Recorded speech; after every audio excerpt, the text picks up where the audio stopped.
So it's a great pleasure to introduce our today's speaker at Global IMMUNOTALK. He's Eduardo Villablanca, and he directs a lab at the Karolinska Institute in Stockholm. So Eduardo was actually born very far from Sweden, literally on the other side of the world, in Victoria, a small town in the south of Chile. And his first move was from Victoria to Santiago, where he completed his undergraduate studies in biotechnology at Universidad de Chile. And I believe this was the first time where he got his experimentation skills on zebrafish, which he keeps doing today. So in 2004, he then joined the lab of David Russos in San Raffaele University in Milan, in Italy. And there he started training as an immunologist, focusing his PhD research on tumor-associated dendritic cells. So he made during his PhD a very interesting discovery showing that production of oxysterol by tumor cells dampen the immunogenicity of dendritic cells by downregulating CCR7 expression and thus preventing their migration to lymph nodes. So the next step in Eduardo's career was his arrival at Harvard University in 2008 when he joined Rodrigo Mora's lab to study gut disease, and this was his postdoctoral training. So during this work, he started getting familiar with mucosal immunity, and he showed the important role of retinoic acid receptors as well as beta integrins in the regulation of the tolerogenic properties of dendritic cells. And in 2014, he was then recruited as a young PI at the Karolinska Institute, where he received lots of funding. So the one I will mention is the one of the Swedish Research Council Young Scientist Award, a very prestigious one. In 2018, he was appointed as group leader, and he later on obtained an ERC synergy grant. So he has been very successful starting his lab. So his lab is focusing on generating groundbreaking research in the mucosal immunity field. And he's been using zebrafish and mouse models as well as human tissues to understand how host environment interactions maintain gut homeostasis and how failure in such interaction can lead to gut pathologies such as inflammatory bowel disease. So his work has in particular helped unraveling the role of nuclear receptors such as retinoic acid receptor as well as LXR in this process and the unexpected link between gut repair and B lymphocytes. So importantly, Eduardo has also pioneered spatial transcriptomic analysis in the gut, which he's doing for many years now, and this has brought him multiple collaborations all over the world. So we look forward to Eduardo's talk, but before I must ask him a special introductory question, which is, what unexpected skills or experiences outside of science have helped you, Eduardo, shaping your career? Super. Can you hear me, right? Yes, we do. All good. So first of all, thank you for the kind invite to be part of this. I mean, this is a really amazing initiative, and we are reaching, all the world, and I think that is a good opportunity for people in different places to see immunology and for us to actually get visibility in the whole globe. And regarding the question, so I think that basketball is something as a player and today as a coach of my daughter's team has been skills that I have developed that actually I use in my lab. For example, in basketball, you really need to identify a specific strength of different players, and you need to put them together to achieve this final goal that is winning the championship. And I think that in the lab, you need to do the same. I mean, you have people that are really good in bioinformatics, in wet lab, with mice, and then you need to identify those strengths and actually make this team to work and achieve the final goal. And also as a coach or even as a player, I think that it's very important to have these communicational skills because it's very important in basketball to give constant feedback and basically be clear in communication, deliver the message, and then basically correction is also essential in a sport to achieve the goal of winning. So I think that we apply this in the lab also, and I think that I really do it every single day. So yeah, basketball is the skill. Great. So let's play a game then. Please share your screen, Eduardo. I'm gonna share now. You can start your presentation. Yes. So this takes some time, right? Share. Right. Now you see my screen, right? Yes, full screen now. And now it's full screen. Okay, here we are. Thank you, Eduardo. Super. So thank you so much. So yeah, so what I'm gonna try to do today is to discuss about how we are using a special transcriptomic and spatial biology to try to understand the different components that we have in the gut. And this is all in the context of inflammatory bowel disease.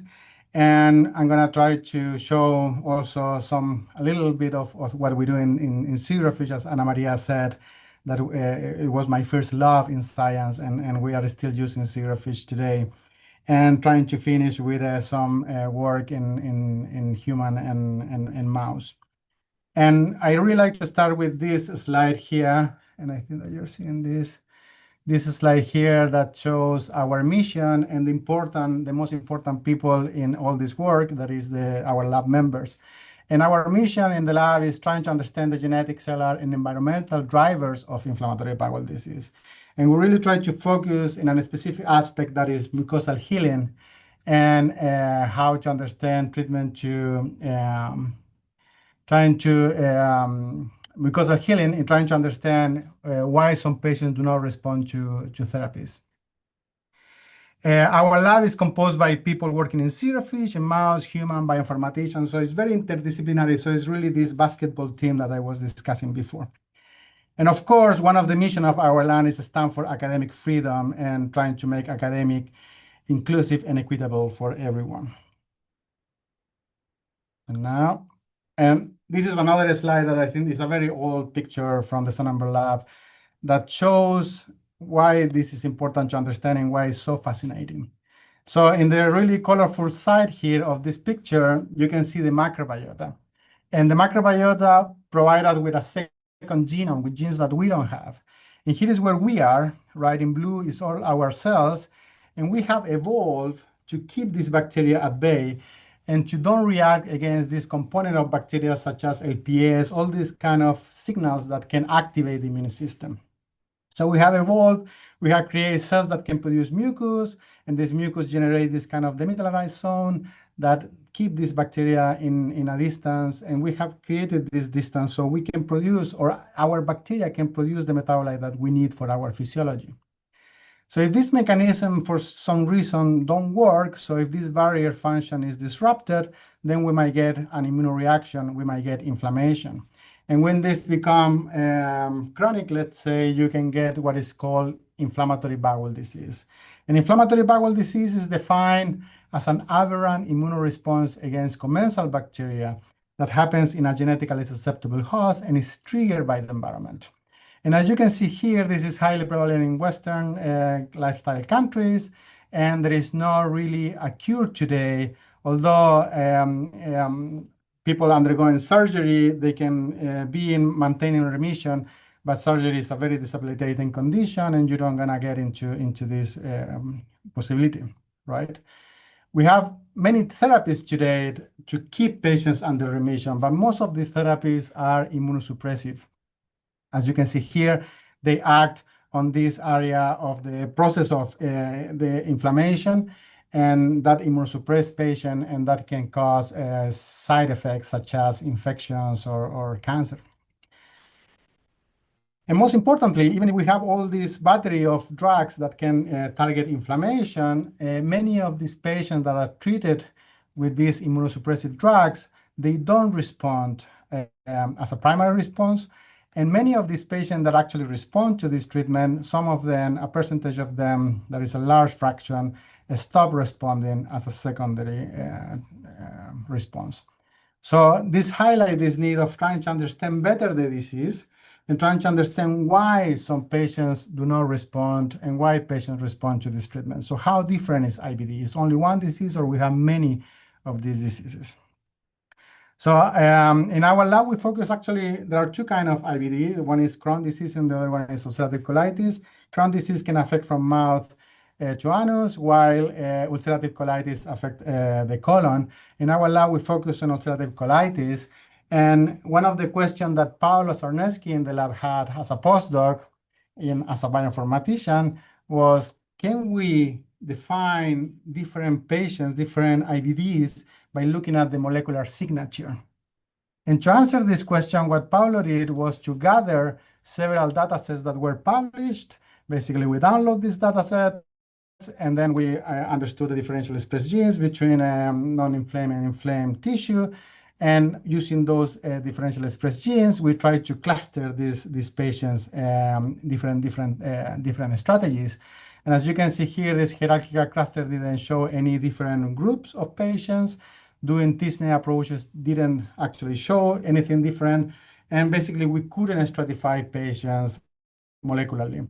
And this is probably because all the noise that different biopsy procedure have, or patients eating different diets, for example, all this heterogeneity in people might actually cover any important difference that allow us to stratify these patients. So what Paulo thought was, what if we take mouse that is so controlled, we have the same genetic background, they eat the same, basically it's the same, and you can only understand those genes that change during colitis in an experimental model of colitis.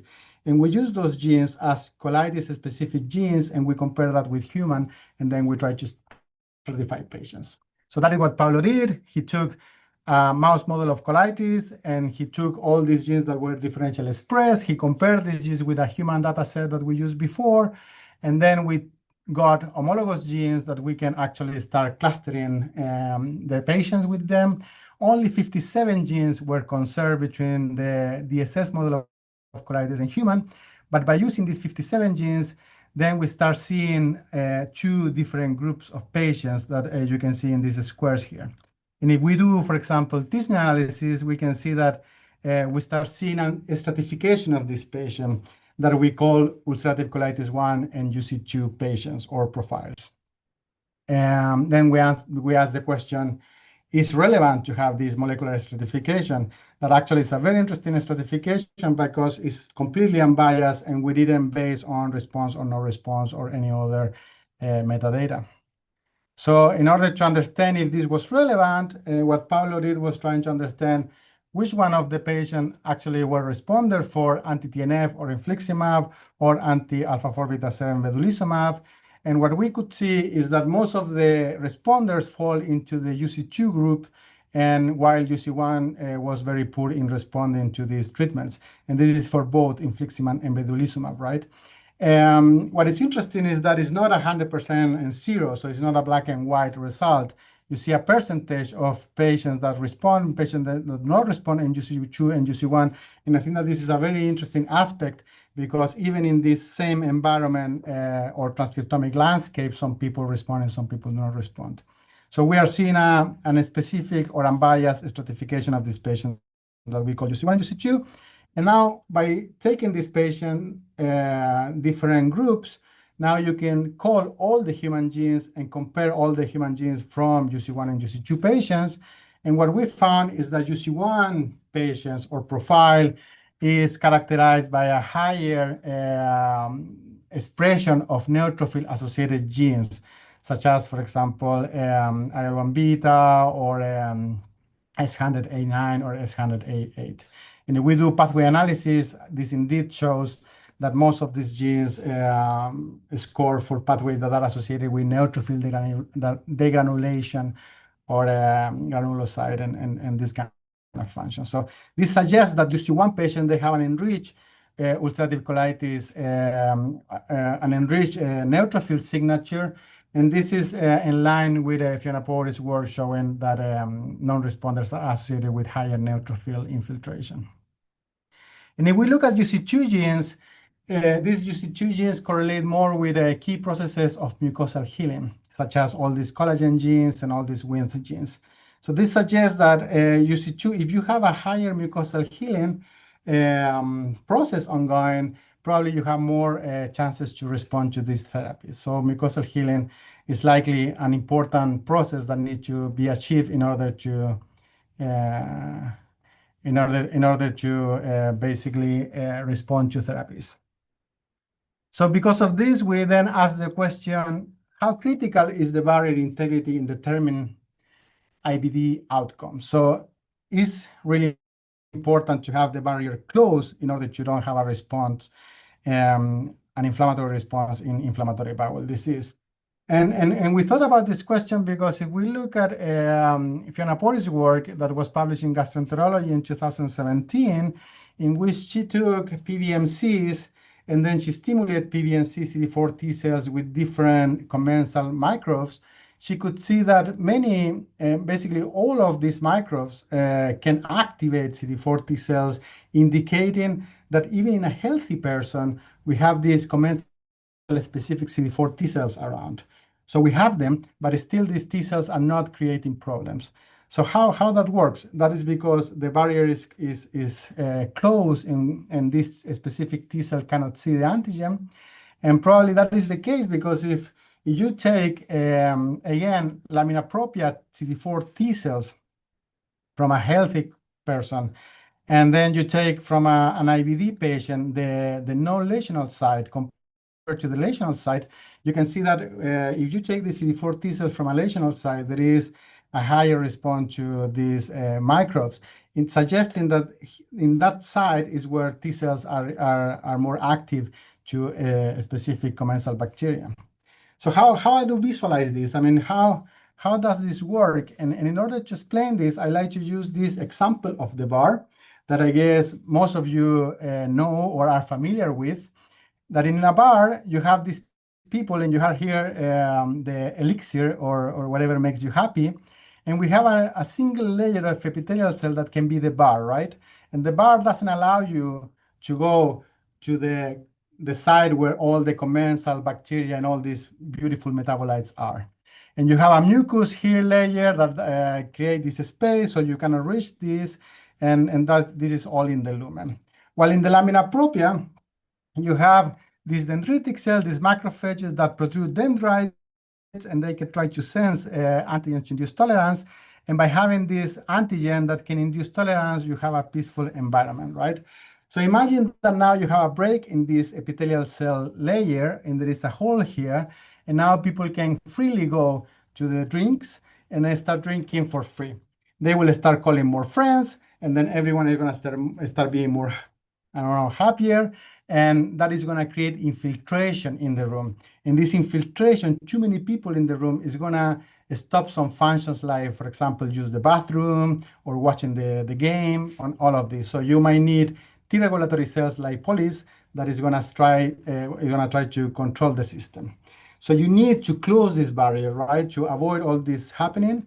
And that is the main question that we have in the lab, is how commensal specific T cell visualize or see this commensal bacteria that is in this side, and if the barrier integrity is important to avoid this to happen. So this is a question that Chiara Sorini, a postdoc in the lab, a former postdoc in the lab, took, and basically in collaboration with Nicola Galliana's group, what we did is to take the severe mouse. So the severe mouse is a mouse that has a TCR that is specific for the severe antigen that is only in commensal bacteria.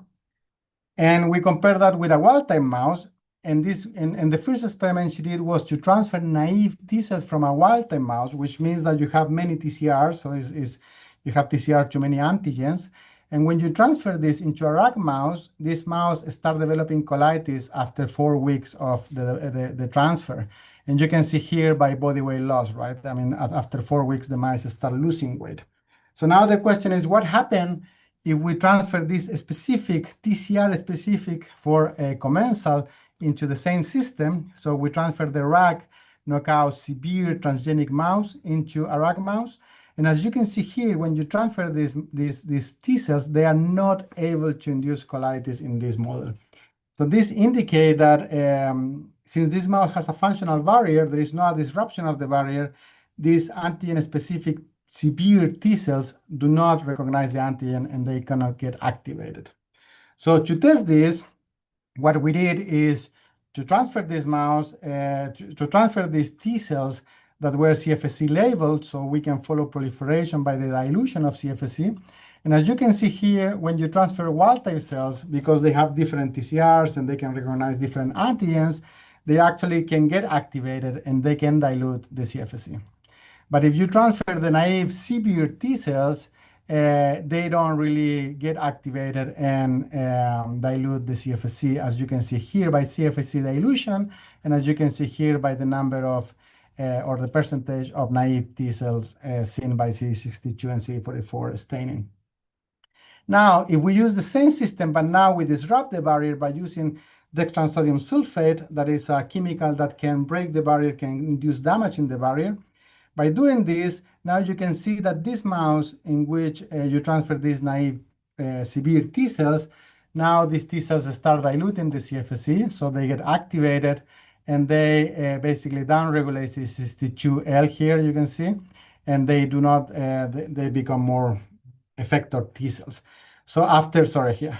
So after DSS, it's basically exposure that breaks the barrier, now these severe RAG T cells start being activated. So this suggests that actually now either the bacteria translocate and these T cells can see it, or the immune system can take the bacteria and present to these specific T cells.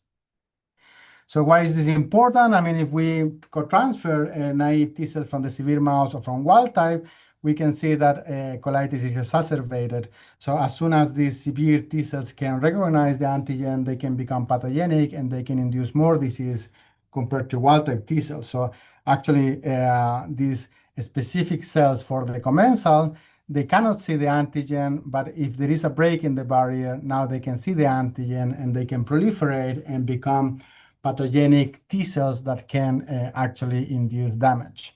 So all of this prompts us to hypothesize that actually it's very important to induce mucosal healing, to close this barrier, and this can be probably an alternative to these therapies that we have today that are immunosuppressive and they can act on this area.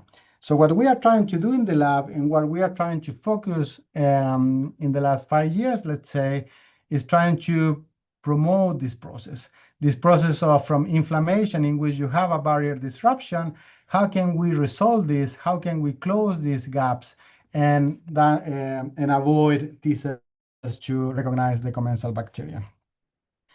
We have proposed this with Charlotte Herring, a clinician and close collaborator in our lab, that promoting mucosal healing can be an alternative to avoid immunosuppression. However, the big problem that we have today is that we know very little about this process in mouse and humans. So we don't know what are the microbes, the pathways, the cell types that can actually promote regeneration in an injured tissue. So the gut is a very complex tissue, and the question is, how do we approach the problem? And as Ana Maria said, we work in zebrafish. And basically what Rodrigo Morales, when he was a postdoc in the lab and now is assistant professor here at KI, and Angelica, that is a postdoc in the lab, they have developed a zebrafish model of intestinal mucosal healing. So what they did is to clone the NTR, nitroreductase receptor, basically under the control of Claudin 15LA, that is specific for the epithelium. And whenever these fish are treated with metronidazole, all these NTR positive cells get killed. And this is what happened here after 24 hours of treatment with metronidazole. You can see here that the GFP signal that is labeled in epithelial cell is gone. That indicates that you are killing epithelial cells.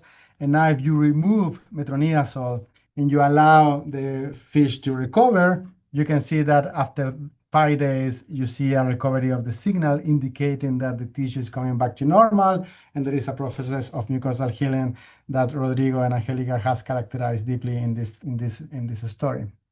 Just a proof of principle of this, what Rodrigo found was that macrophages were very critical in the process of mucosal healing, because if you deplete macrophages, basically the process of mucosal healing doesn't occur as it should happen by seeing GFP intensity in this fish after the treatment of metronidazole and epithelial cell ablation.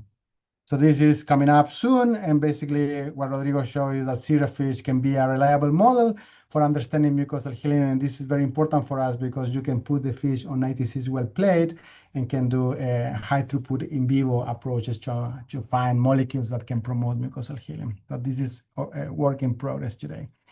But in mouse and human, we also try to understand mucosal healing, and to do that, we use a system approach, and we try to look at the whole. We don't focus on a specific aspect. We try to see the whole process and trying to understand what is going on. And in the mouse, for example, what we use is the model of dextrosodium sulfate, in which you put in the drinking water that create damage and inflammation. And after the removal of this dextrosodium sulfate, we start seeing a recovery phase. So we have a process of mucosal healing. But also with Charlotte and Francisca in the lab, we are following humans, patients with IBD that come to the clinic with a severe flare. We can biopsy them, and then they are treated, and we follow them over time so we can get longitudinal data and trying to capture the process of mucosal healing in human. So what are our readouts? So as readouts, we use whole tissue transcriptomics, single cell transcriptomic, flow cytometry, and a spatial transcriptomic in order to identify genes, pathways, cell types, and processes that are important for promoting mucosal healing. And today, I'm going to focus on our data in spatial transcriptomics that we are highly focused in these days, and I will finish with a little bit of data on whole tissue transcriptomics. So the first question to work when you work on a spatial transcriptomic is why location matters. So why it's important to understand where things happen. And as you might know, Jean Fernel, and probably because it's French, said that anatomy is to physiology as geography is to history, because it's described the theaters of events. So it's very important to understand where things happen, to understand basically the organism. And I was commissioned a review in mucosal immunology, and I focused on trying to understand mucosal immunology with the eyes of game theory. And one of the aspects that is very important in game theory is spatial consideration. So as I talked about basketball before, it's very important the position of the players. And in mucosal immunology, for example, we know that antigen uptake happens in the lamina propria, but then after transfer to a dendritic cell, this dendritic cell migrate to the lymph node, and in the lymph node, they present the antigen to naive CD4 T cells or CD8 T cells. So if you look at only the lamina propria, you might miss the process of antigen presentation, while if you look at only the MLN, you might lose the process of antigen uptake and how dendritic cell uptake is antigen. So you need to look at the whole. And if we look at the colon is a very complicated tissue. So it's a highly heterogeneous tissue that has many different areas, many different points. And if you take biopsies from different, let's say, locations, you might have differentially expressed genes just because of that. And I'm going to give you two examples why location is important. One is a loss of function example, and the other one is a gain of function example. Loss of function example is this one, in which you have a toilet and toilet paper, and if they are not close enough, the process of going to the bathroom is not going to be efficient, and you will take longer in finishing this process, and that is going to delay whatever you are doing after going to the bathroom. And as a gain of function example, you have this in which location of these three places are very important to have this process smooth. And you can see that if you go bankruptcy, for example, then you can have divorce right away, and then you can go to the liquor store right away, and then you can forget all your problems in only a couple of minutes rather than hours. So this is to show you that location is very important to have an efficient and optimal biological functions in organism. So convinced about space is important. Basically, since we are in Stockholm, Joakim Lundeberg and Jonas Frisén published in 2016 that we can visualize the transcriptomic landscape in an unbiased way in tissues. And they create what is called a spatial transcriptomic Visium array that now is commercialized by 10x Genomics. And how this works, what they have invented is you have this capture area that are coated with 5,000 spots, and every single of this spot has a capture oligo that is a poly-DT oligo that can capture the RNA that is poly-A, right? Mammals RNA that is poly-A. And whenever you put the tissue on top of this and you disaggregate the tissue, the RNA is going to fall and is going to be captured in every single of these spots. And every single of these spots has a special barcode. So a barcode that is going to tell you where this RNA is coming from. So after capturing the RNA, you sequence this, you prepare a CNA library, you sequence, and by using the special barcode, bioinformatically, you can track back where the RNA or the signal is coming from in this array of spots. So what we do in the lab, since we do colon, and the next genomics give us this 6.5 square millimeters, basically, we cannot feed the whole colon in this capture area. So what we do, and what you will see in the rest of my talk, is these Swiss rolls, that basically you take the colon, you open up the colon, and then you roll it, and then you have these Swiss rolls that are read like the outer part of the Swiss roll is the proximal colon, and the center of the Swiss roll is the distal colon. As you can see here in this H&E image, you can see the proximal part here at the outer part of the Swiss roll, and the distal part is in the center. And you can see the whole colon in one of these capture areas. And this is how it looks when you have RNA quantification. You can see different genes, different structures, and so on. And this was in collaboration with Joaquin Lundeberg, as I mentioned before, one of the creators of spatial transcriptomics. So the next genomics sells you these slides with 4 of these capture slides. And what Gustavo and Rodrigo came out with is with Swiss roll the whole GI tract. So Gustavo, that also is going to become assistant professor in June, and is going to open his lab soon, and is looking for people and postdocs and PhD students and masters. But what he did was to basically take the upper GI tract and roll it, and he called it ORES.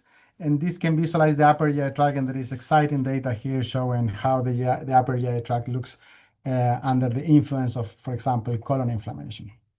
And you can also get the small bowel, you cut it in 2, and then you put it in the next capture areas, and then you can take the colon. So basically, you can have the whole colon from end to end in one of these slides that you can get in vision.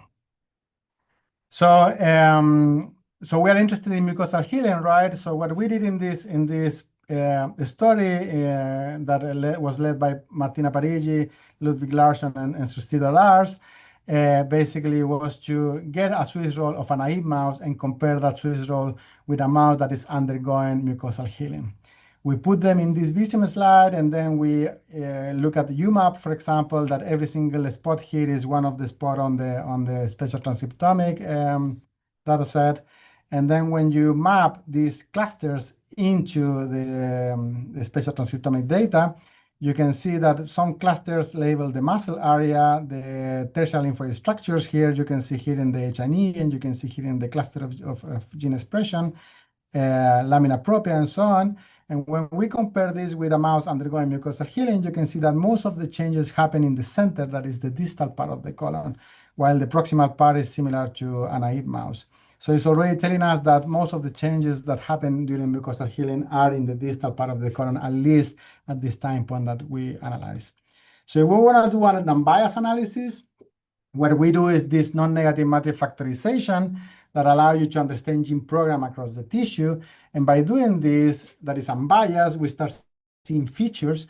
And this feature, for example, we see a factor or one of these gene program that is highly expressed in the proximal epithelial colon, and some others that are moving into the distal and more distal part of the colon.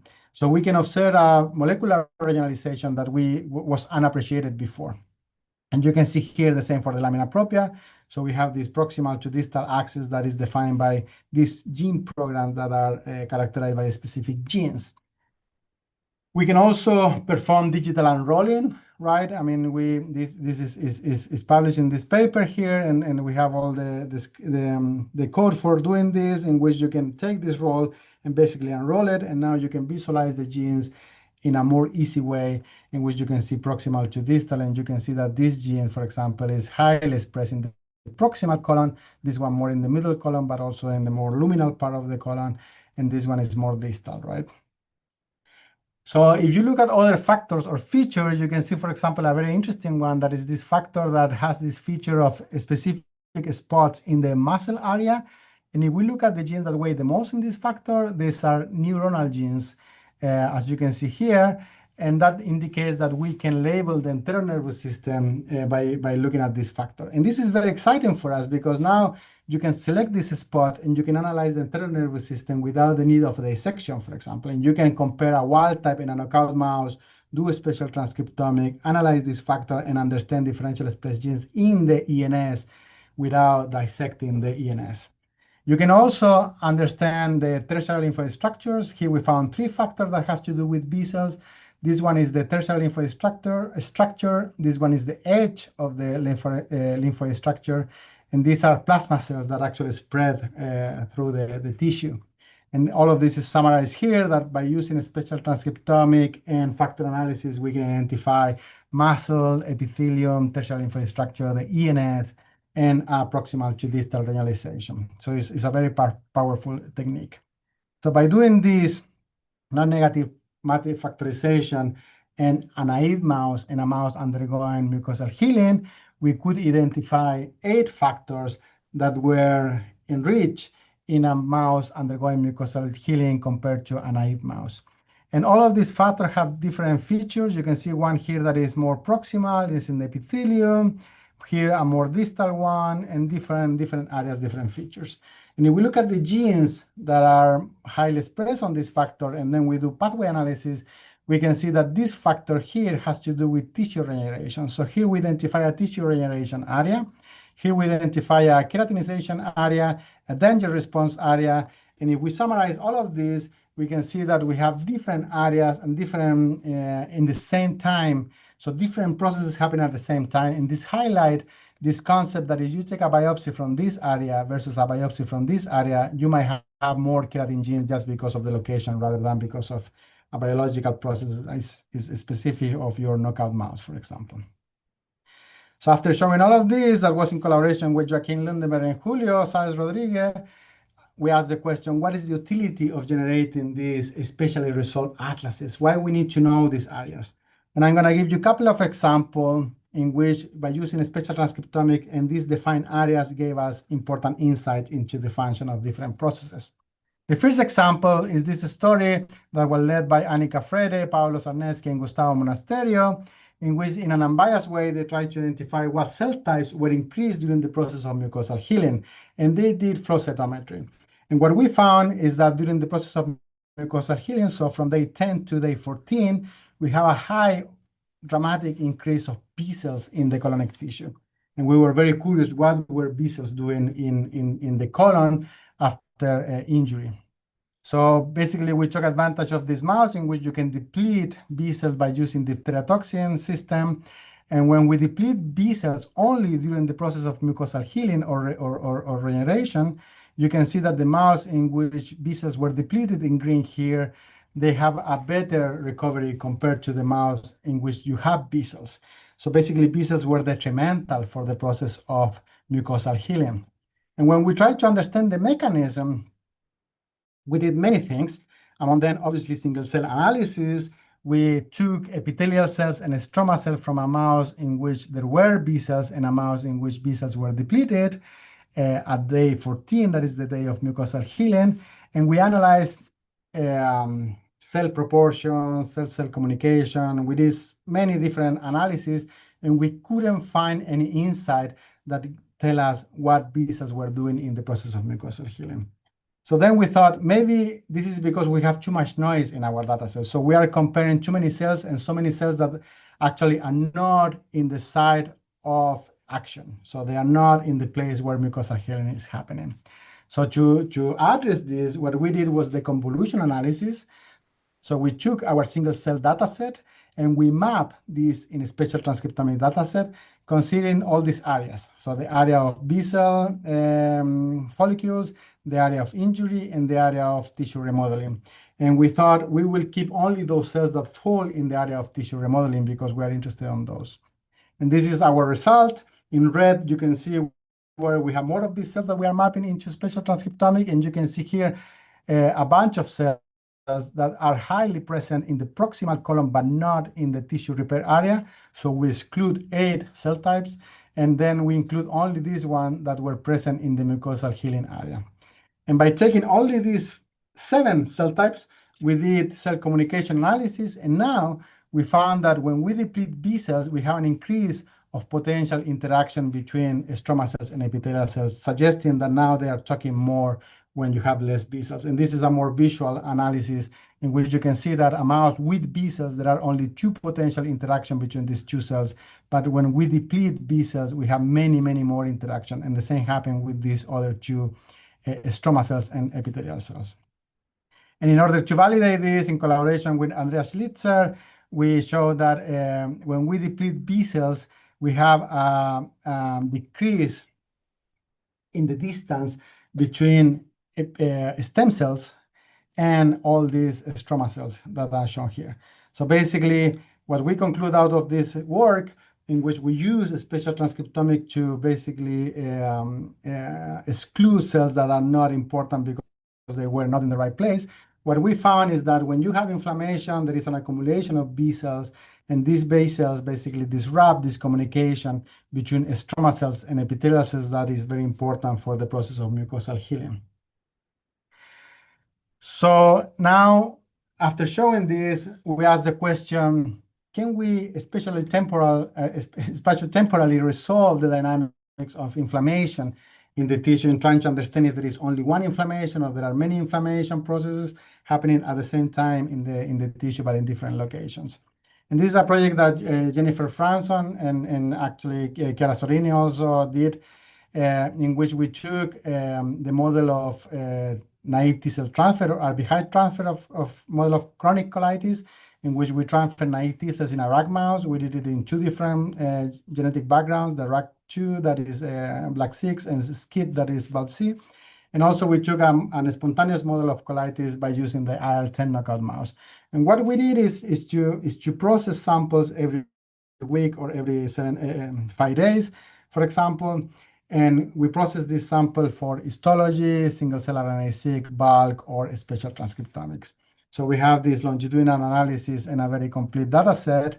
And as you can see here, we can see over the course of chronic colitis, we can see several modules of genes that behave differently. So some early genes that are sustained and some genes that can be downregulated.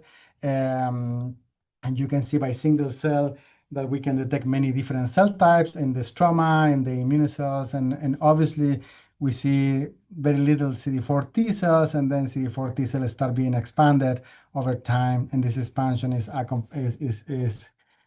goes together with also neutrophils that are not showing here. But basically, this is a proof of principle that this is working. And you can see this expansion of CD4 T cells over the course of colitis. If we start looking into gene programs, I'm going to show you just some very interesting data showing that chronic colitis is characterized by an increase over time of our program that has to do with antigen presentation. As you can see, this factor, this is an NMF analysis, and this factor is highly present after 14 days of transfer, and then is sustained in a SCID mouse and also in the rag. And this factor, the top genes that wait for this factor are antigen presenting cells. And if we look at what are the cell types that actually express more of this factor or these genes, the surprise was that most of these genes are highly expressed in goblet cells, suggesting that goblet cells play a role in presenting antigen, and this can actually be detrimental for the process of colitis. So basically, we show that there is a very complex dynamics of cell types that move over the process of chronic colitis. And then we ask the question, are these inflammatory responses spatially distributed across the colon undergoing inflammation? And this is, to answer this question, we use Visium again. As you can see here, we have the Swiss roll histology. Here we have all these cluster analysis. Here is the proportion of cluster, and you can see here a cluster that start increasing over colitis that has to do with B cells. And if we look at our analysis of NNMF or gene programs, we can see that here we have day 0, day 30, day 50 of colitis, and then we have a mouse in which we inject anti-IL-12 to decrease inflammation. And you can see here that there is one factor that has this feature of a spot that start increasing over time, but is decreased after the treatment with anti-IL-12 signaling. And you can see that many of these factors has to do with CD64 or actually tertiary lymphoid structures. We have another factors here that is more specific for the proximal epithelium that start increasing over time and decrease in the treatment. And here you have another factor that is more distal because it's in the center, and also decrease here with the anti-IL-12. And here we have another factor that is more homogeneous but increase all the time. And these are characterized by different genes. And also, if we take the modules that we saw temporally and we map this in spatial transcriptomics, you see that the early genes has more to do with this tertiary lymphoid structure and it's more homogeneous expression, while these late genes are more specifically expressed in the epithelium proximal part of the colon. So here, this shows you that we have different kind of inflammation that are defined by location. And that is very important because tell us that maybe by reducing or by targeting one kind of inflammation, we might have another kind of inflammation, and that's why some patients do not respond. So in this study, basically, we define the dynamics of different cell types over the process of chronic colitis, but we also show that there are many gene programs that are associated with inflammatory responses that increase over colitis, and they are characterized by being located in different places. So finally, I will finish with this story that was recently published that basically the question is, can we use system approaches to identify core processes of mucosal healing? And this is a question that Sustita Das, Martina Parey, and Xinxin Luo took a while ago. And basically, we are very interested to identify novel pathways that were associated with mucosal healing. So what they did was to use our own data set in which we characterize the process of mucosal healing. We can see a module in which genes start being induced after inflammation during the process of mucosal healing. This is in the colon. And we compare this with published paper in which mice were irradiated, and then single cell from the small bowel were taken from the epithelium. And we can see, for example, the process of mucosal healing in a model of irradiation and the small bowel. So two different models of damage, two different models of healing. And then we identify common genes. And then by doing pathway analysis, we identify several processes, and we focus on the LXR pathway because it was unknown, and also because we have the tools to study, because many of these targets were conserved between the two models of mucosal healing. So LXR is liver X receptor. It's a nuclear receptor that is activated by metabolites of cholesterol that are called oxysterols. And we have tools to investigate this. We have GW3965, that is a synthetic agonist of LXR. And by using this, you add it in the diet, for example, and you can activate systemically the LXR signaling. So by doing that, we can see that basically, and one important point is that we use ABCA1 as a proxy of LXR activation because ABCA1 is a target gene of LXR. So whenever we visualize ABCA1, that suggests that the pathway is activated. So the first question we asked was, is ABCA1 or LXR activated during damage and repair? So for answering this question, basically we irradiate a mouse and we look at the small bowel, first of all, as a spatial transcriptomic, and you can see here that ABCA1 is induced after 3 days of irradiation. We can start seeing by RNA-scope that ABCA1 is induced at the crypt of mice after 3 days of irradiation. We corroborate this at the qPCR level by measuring mRNA levels. And also we corroborate that ABCA1 is induced in the model of injury and repair that is in the column by dextran sodium sulfate exposure.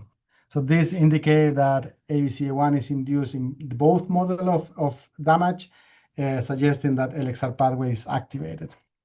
So to understand if LXR can induce or promote mucosal healing, we use this model of the GW diet, in which you activate the pathway systemically by adding this synthetic agonist in the diet. And after having the mouse on a standard or this LXR containing agonist diet, we irradiate the mouse and we analyze the mouse at different time points. And as you can see here, 3 days post-irradiation, when you have a mouse in a standard fed diet, you can see that the architecture of the colon is very disrupted, while the mouse that underwent LXR agonist diet, the structure of the colon looks way better, as you can see here by the architecture of the crypts and the villi that looks more normal.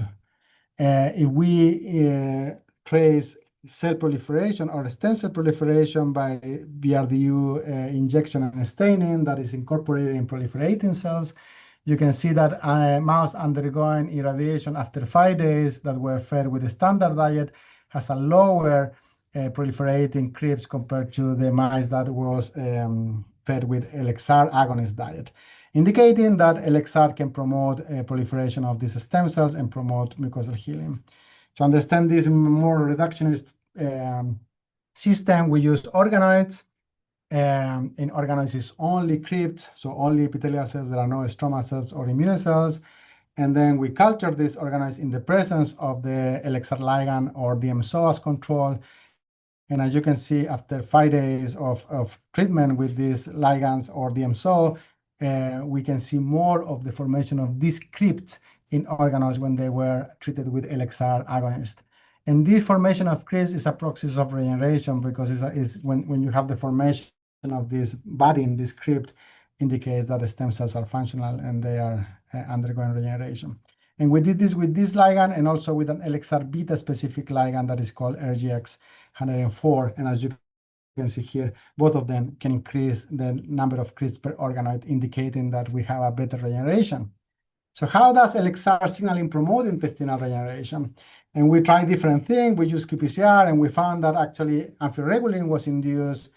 And as you can see here, the induction of amphiregulin, that is an important growth factor that can act on stem cells. You can see that this molecule that has been associated before with regeneration in muscles, for example, get induced in organoids after treatment with GW. So LXR can activate amphiregulin. Activation of LXR can induce amphiregulin expression. And this expression is abolished in a mouse that is lacking LXR in the epithelium. So we use a conditional mouse that lack LXR in the epithelium. And as you can see here, GW is not able to induce amphiregulin. And in collaboration with Moshe Beaton's lab, we observed using the anti-amphiregulin blocking antibody, you can see that while in a mouse, in organoids that are treated with LXR ligands, you can see this increase in crypt domain per organoid, but this is not the case when you have anti-amphiregulin blocking antibody in the culture. And we also use the amphiregulin knockout mice. And as you can see here, the amphiregulin knockout mice are not able to get increased crypt per organoid after GW treatment. So this indicates that amphiregulin is induced by LXR, and this is important to promote crypt domain formation. So one of the problems with inducing mucosal healing is that mucosal healing is highly associated with tumorigenesis. So as you might know, by inducing and promoting this overproliferation of epithelial cells is very easy to go into tumorigenesis. And most of the pathways that we know today that can promote mucosal healing, if they are not controlled, you end up with tumors. So of course, we need to test if our LXR ligand can promote tumorigenesis. And we ran this experiment hoping that there was no difference. And for our surprise, when we treat mice with the diet that can induce LXR in the AOM DSS model of colorectal cancer, we can see that in the standard mouse, there are many tumors that develop, and in the mouse in which there is LXR activation, there are very few tumors. So this indicates that LXR activation is inhibiting tumorigenesis. That was very surprising. But we know that LXR can also inhibit inflammation, and this is a model that is dependent on inflammation. So we use another model that is APC mean, that is an sporadic model of colorectal cancer. And again, we observe the same phenomenon. When these mice are fed with the LXR agonist containing diet, there is less tumor form compared to the standard diet. So this indicates that we found a pathway that can promote regeneration and inhibit tumorigenesis at the same time. In order to understand the mechanism, we did this experiment in which we induced tumors in the presence or absence of LXR agonist, and we did histology, bulk RNA-seq, and spatial transcriptomics to identify this mechanism. You can see here that at day 22, we cannot perceive any tumor in the tissue. This tumor start appearing at day 43 in the standard diet, but less in the GW diet. And here at day 70, at the end of the experiment, we have a big difference on tumor numbers in standard-fed animals versus GW-fed animals. So first, when we did bulk RNA-seq at different time points, and then we do module analysis, we can identify several modules that are induced in GW diet here. I mean, they are induced at the beginning, but they are decreased in the standard diet, and they kept being induced in GW diet. And if we look at these differential expressed genes and do pathway analysis, we can see that, for example, this module has to do with IgA production, and this module that is sustained in GW diet, it has to do with T cell differentiation and function. So it looks like B cells and T cells might play a role in this LXR anti-tumor effect. So by doing spatial transcriptomics, again, in this experiment, we can see here the H&E, and here we can see cluster analysis in the tissue. You can see that at day 22, there are not many differences between standard and GW diet, and this is just by judging on the colors of the clusters. So there are not many differences here. But if you look at day 43, in which you see a big tumor here in the standard and a smaller tumor in the GW, we also see a big change in color in clusters. So there is a very different spatial distribution of gene programs in these two tissues. So this is very exciting. And in order to identify the pathway, and since we had this idea that B cells were doing something, we did the convolution experiment in which we took B cells and plasma cells from this data set that was published in 2021. And when you map B cells into the tissue, you can see that day 22, in which we didn't see any tumor, we started seeing an increase on this signal that is coming from B cells. And this is more evident here at day 43. But if we look at plasma cell, we see a big increase on plasma cell signal in the mouse that were fed GW at day 43 during the process of tumorigenesis. So basically, we did the functional experiment here. We took the mice that were fed with GW that reduced the tumor, and we deplete B cells and CD8 T cells. And when we did that, when we eliminate the adaptive immune response, we can see that the mouse do not control the tumor as it did in the mouse that is T cell and B cell sufficient, suggesting that the adaptive immune response play an important role in this LXR-mediated tumor suppression. So this was just published and can be summarized here that we identify one pathway that can promote regeneration and can inhibit tumorigenesis simultaneously. So it's the first pathway that we know that can do this reciprocal effect on regeneration and tumorigenesis. And Kara Sagami, a very talented illustrator in our lab, she showed this in this way, that you have here a wall that can be the epithelium, that when there is injury, these people here start fixing the problem, and this is promoted by LXR. But whenever this is fixed and he start putting more of these bricks, basically LXR itself say, no, you shouldn't go, and that shouldn't go into a tumor. Just to conclude the whole story here, we show at the beginning that the barrier integrity is essential to prevent recognition of commensal bacteria by reactive T cells.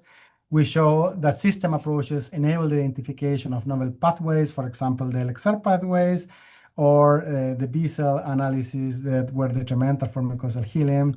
We show that LXR signaling links this process of regeneration and tumorigenesis that are highly linked. So it's one pathway that can do this. And we also show that the spatial transcriptomics can uncover mechanism where it matters, for example, what I show with the B cell story. And finally, I would like just to say thank to all our alumni and current member of the lab, and all our collaborators. I mean, important collaborators here are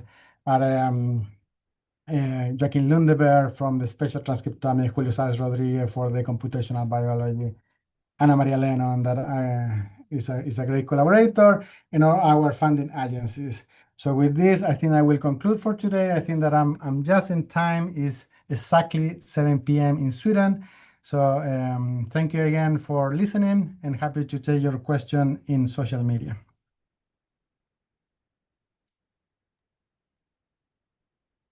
Thank you very much, Eduardo, for this fantastic talk. You managed to cover all what you've been doing. Amazing. Just to remind the people who are listening to us, to ask your question, please use the YouTube link below. You can use the code here, and you can ask as many questions as you want to Eduardo. I'm sure he will be very happy to answer them for you during the following week. And I also take a chance to remind you the seminar of next week, which we will be happy to host, the IMMUNOTAK at Global IMMUNOTALK. So this will be next Wednesday, April 30th. So thank you to all of you, and see you next week. Bye-bye.